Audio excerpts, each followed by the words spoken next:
इटावा के सरकारी अस्पताल की मार्चेरी में रखा एक रेफ्रिजरेटर अपने आप में एक पूरी कहानी बन गया। असल में उस रेफ्रिजरेटर में रखी एक लाश या यूं कहें कि एक कंकाल पूरे 40 महीनों तक अपने अंजाम तक पहुंचने का इंतजार करता रहा। लगभग 3.5 साल से एक सरकारी अस्पताल के मुर्दा घर में एक लड़की का कंकाल रखा हुआ था। इस दौरान लड़की के माता पिता थाने से लेकर अदालत तक दौड़ लगाते रहे। वो चाहते थे कि कम से कम उन्हें अंतिम संस्कार के लिए उनकी बेटी का कंकाल दे दिया जाए ताकि उसकी आत्मा को शांति मिल सके, लेकिन पुलिस लापरवाह रवैये की वजह से ऐसा हो ना सका। फिर करीब 2 साल बाद किसी ने डीएनए टेस्ट करवाने का आइडिया दिया, मगर इसके बाद कहानी और उलझ गई। उसके बाद घर वालों ने डीएनए टेस्ट करवाने के लिए पुलिस से गुहार लगाई। और तो और इन 40 महीनों में 2 बार उसका कंकाल का डीएनए एग्जामिनेशन हुआ, मगर दोनों ही बार रिपोर्ट ऐसी आई कि मरने वाले शख्स की पहचान ही साबित नहीं हो सकी। और इसी के साथ कंकाल की कैद की मियाद भी लगातार बढ़ती रही। मगर 40 महीनों बाद अचानक एक रोज कुछ ऐसा हुआ कि रेफ्रिजरेटर में कैद वो कंकाल एक ही झटके में न सिर्फ आजाद हो गया, बल्कि रिहाई के दौरान उसे उसकी सही जगह भी मिल गई, यानी कंकाल का अंतिम संस्कार भी हो गया। लेकिन सवाल यह है कि 2 बार डीएनए जांच के बावजूद जिस कंकाल की पहचान साबित नहीं हो सकी, आखिर 40 महीने के बाद ऐसा क्या हो गया कि एकाएक मरने वाले की पहचान साफ हो गई। और सवाल ये भी है कि अगर कंकाल की पहचान साफ हो गई तो फिर उस शख्स को कंकाल बनाने की दोषी यानी उसके कत्ल के गुनहगारों का क्या हुआ। तो जब आप एक रेफ्रिजरेटर कैद रहे इस कंकाल के मर्डर हिस्ट्री सुनेंगे तो मानिए कि दांतों तले उंगली दबा लेंगे।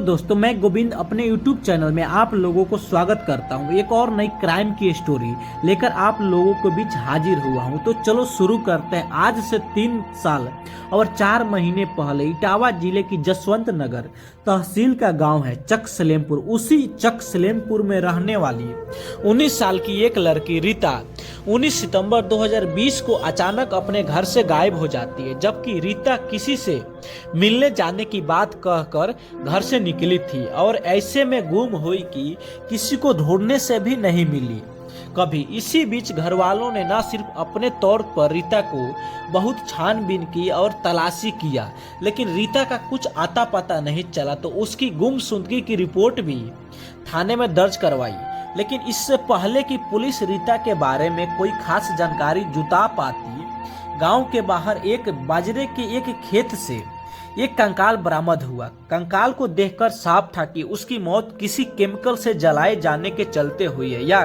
कत्ल के बाद लाश पर केमिकल डाला गया हो। वैसे तो कंकाल को देखकर मरने वाले की पहचान नामुमकिन थी, लेकिन कंकाल के पास से मिला लेडीज चप्पल और कपड़े इस बात की तरह इशारा कर रहे थे कि ये कंकाल किसी और की नहीं बल्कि एक हफ्ते पहले गायब हुई रीता का ही है। जब रीता के घर वालों को जब इस कंकाल को पता चला तो भागे भागे उस खेत के पास पहुंचे और कंकाल को अपनी बेटी होने की बात कहते हुए उस पर दावा कर दिया।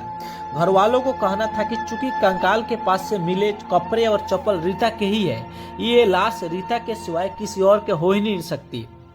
और तो और घर वालों रीता को इस हाल में पहुंचाने वाले यानी उसके कातिलों के नाम भी बता रहे थे, मगर रीता की गुमशुदगी की रिपोर्ट दर्ज होने के गांव के बाहर कंकाल के बरामद होने और कंकाल के साथ ही रीता के कपड़े और चप्पल मिलने के बावजूद पुलिस ने रीता के घर वालों के दावे पर यकीन नहीं किया और किसी साइंटिस्ट रिपोर्ट के बगैर उन्हें वो कंकाल सौंपने से भी मना कर दिया। पुलिस ने कंकाल की बरामद की और उसे सीधे इटावा के सरकारी अस्पताल की मार्चेरी में रखवा दिया। और बस इसी के साथ एक कंकाल के फ्रिज में बंद होने का जो सिलसिला शुरू हुआ वो पूरे 3 साल और 4 महीनों तक चलता रहा है। इसी बीच रीता के घर वालों ने हर मुमकिन कोशिश की, यहाँ तक कि अपने ही पड़ोस में रहने वाले एक राम कुमार नाम के एक शख्स और उसके घर वालों पर अपनी बेटी के कत्ल का मुकदमा भी दर्ज करवा दिया। लेकिन लाख शिकायत के बावजूद उन्हें ना तो वो कंकाल मिला और ना ही वो अपनी बेटी का अंतिम संस्कार कर सके। धीरे धीरे वक्त गुजरता रहा और 2 साल में पहली बार इटावा पुलिस ने साल 2022 के शुरुआती दिनों में कंकाल के साथ साथ रीता के माता पिता का डीएनए सैंपल कलेक्ट किया और उसे फॉरेंसिक जांच के लिए हैदराबाद की लेबोरेटरी में भिजवा दिया। लेकिन रीता के घर वालों को तब जोर का झटका लगा जब 26 मार्च 2022 को लैब से आई रिपोर्ट से ये बात साफ नहीं हो सकी कि लाश उन्हीं की बेटी की है या नहीं। असल में डीएनए का सैंपल सही नहीं होने की वजह से रिपोर्ट अस्पष्ट थी। चूंकि रिपोर्ट साफ नहीं थी तो रीता के घर वालों ने उनकी दोबारा डीएनए जांच करवाने की मांग शुरू कर दी। इसके बाद पुलिस ने फिर से उसी साल यानी 18 अगस्त 2022 को एक बार फिर से कंकाल के साथ साथ रीता के माता पिता की डीएनए सैंपल कलेक्ट करवाया और दोबारा जांच के लिए भिजवाया। लेकिन सितम देखिए कि इस कोशिश का नतीजा भी वही निकला जो पहली बार निकला था। लैब से बताया गया कि सैंपल ठीक नहीं होने की वजह से डीएनए मैचिंग को लेकर किसी नतीजे पर पहुंचना मुमकिन नहीं है। यानी कंकाल को लेकर घरवालों को इंतजार एक बार फिर से लंबा हो गया। अब रीता का परिवार काफी ज्यादा परेशान होने के बाद हाई कोर्ट का दरवाजा खटखटाया। चूंकि इससे पहले दोनों बार रिपोर्ट साफ नहीं आई थी और कंकाल भी जग का तस फ्रीज में ही पड़ा था। घर वालों ने एक बार फिर से कंकाल से उनकी डीएनए मैच करवाने की गुहार लगाई और कहा कि अगर जरूरत पड़े तो इसके लिए खर्च वहन करने को भी तैयार है।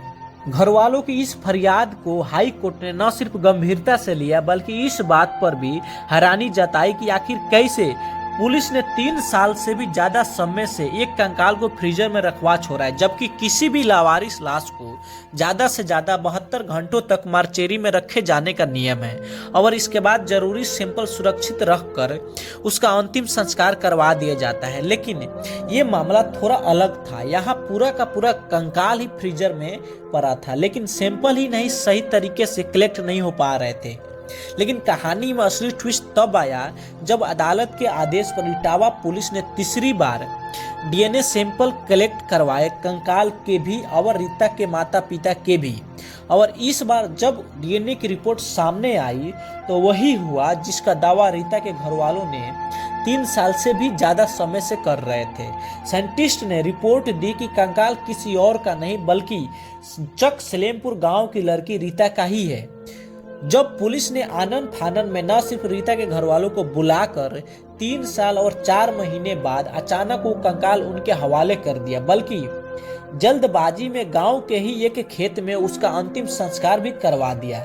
रीता के वो अवशेष पुलिस ने अपनी मौजूदगी में ही घर वालों से ही जमीन में दफन करवा दिया। यानी जो डीएनए सैंपल 2 बार जांच में फेल हो गया, तीसरी बार लिए गए सैंपल न सिर्फ डीएनए की रिपोर्ट क्लियर हो गई बल्कि ये भी साफ हो गया कि कंकाल रीता का ही है।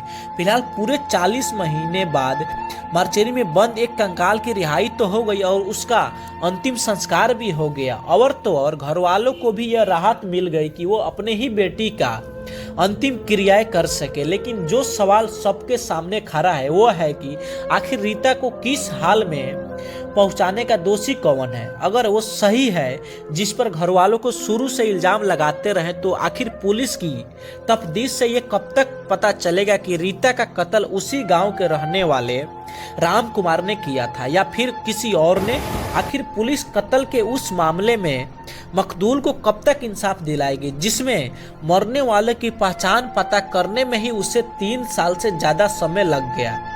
पुलिस सूत्रों की माने तो इटावा की रहने वाली 19 साल की रीता अपने गांव के ही राम कुमार यादव नाम के एक शख्स के बेहद करीब थी। यानी वह उससे प्यार करती थी। दोनों की फोन पर एक दूसरे से न सिर्फ लंबी लंबी बातें होती थी बल्कि दोनों वक्त वक्त पर एक दूसरे से मिलते भी थे। लेकिन दिक्कत यह थी कि दोनों न सिर्फ अलग अलग बिरादरी से थे बल्कि राम कुमार शादीशुदा और बाल बच्चेदार भी था। ऐसे में दोनों के घर वालों को ही रीता और राम कुमार के इस रिश्ते पर एतराज था। यही वजह है कि जब गांव के बाहर खेत में एक कंकाल मिला और कंकाल के पास से रीता के चप्पल और कपड़े भी मिले तो रीता के घर वालों ने सीधा इल्जाम राम कुमार और उसके घर वालों पर लगाया। रीता के घर वालों का कहना था कि राम कुमार ने अपने घर वालों के साथ मिलकर रीता का कत्ल कर दिया है। सितम देखिए कि रीता का गुमशुदगी की शुरुआती तफदीब से भी इस बात का इशारा मिल गया था कि इसकी गुमशुदगी में गांव के ही राम कुमार का कोई ना कोई रिश्ता जरूर है, क्योंकि अपने मोबाइल पर उसकी आखिरी बातचीत राम कुमार से हुई थी। लेकिन तब से लेकर अब तक पुलिस ने कभी भी इस पहलू को ठीक से खंगालने की जरूरत ही नहीं समझी। शायद पुलिस ये सोचकर तफ्तीश करने में बची रही कि आई तो कि रीता की लाश की पहचान हो जाएगी, तब उस टाइम देखा जाएगा। इस दौरान राम कुमार का पूरा परिवार गांव छोड़कर चला गया। लेकिन अब डीएनए रिपोर्ट ने कंकाल रीता का होने की बात साफ होने पर अचानक राम कुमार ने कोर्ट में सरेंडर कर दिया है। उधर 3 सालों से ज्यादा का वक्त गुजारने के बावजूद अब तक पुलिस को रीता का मोबाइल फोन भी नहीं मिला है, और अब तो इतने साल बाद इस बात की गुंजाइश भी कम है कि रीता का मोबाइल फोन पुलिस कभी बरामद भी कर पाएगी।